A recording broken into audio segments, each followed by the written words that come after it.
Morning. Uh, this morning I was thinking about that God is so great, the greatness of God. When we see the universe, it's so amazing to see that wisdom of God and the power of God.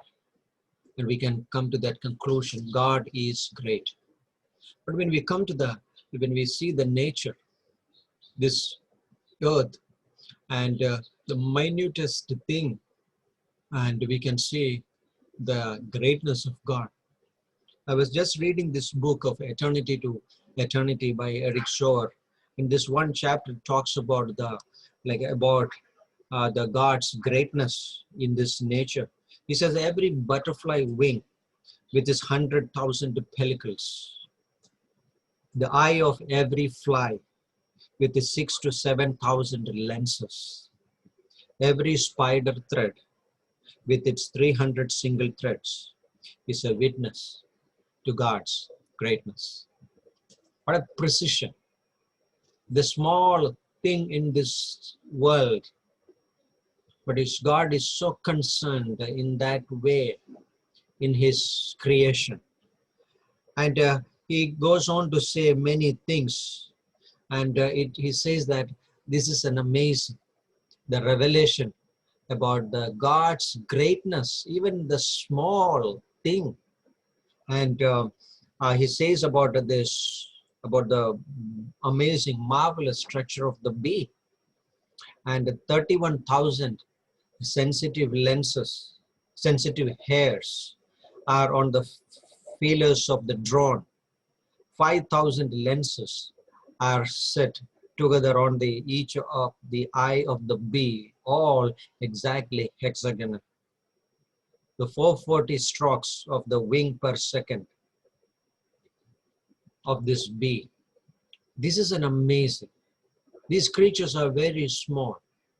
And some of the things we can't even see by our eyes.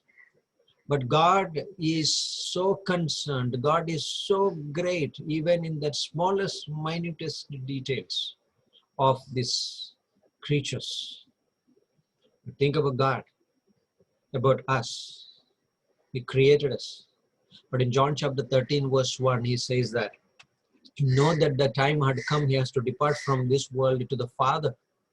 But this is what the verse says in the latter part of John chapter 13, verse 1. He says that having loved his own who are in the world, he loved them to the end. He loved them to the end. Yes, we can see the powerful presence of God throughout the universe. We can also see that God's power and the greatness, even in the smallest, minutest creatures, the butterfly, spider, the nuts, and the bee, and the different things. We can go on to say that. But then we look upon God, looked upon us.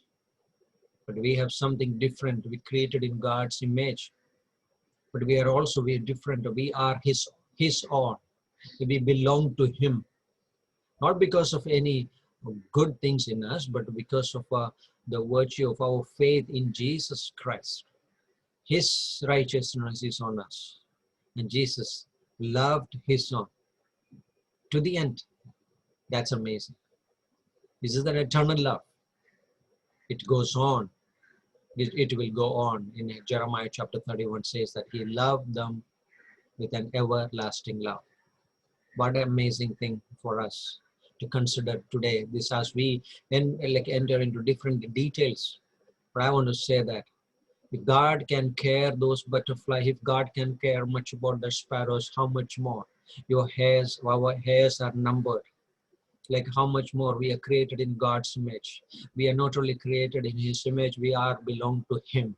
How much more he will take it. That's what in Romans chapter 8. And closingly, this is what God, this promise for us. Like whenever we go and face difficult situations, in Romans chapter 8, he says this way, and he who did not spare his own son, but delivered him up for us all, how shall he not with him also freely give us all things? He is with us. He is for us. He is never against us. He never leaves us. John chapter 14, I will never leave you as an orphans. I will be with you. There is a divine constancy. You can see it. This is our God. Amen. God bless.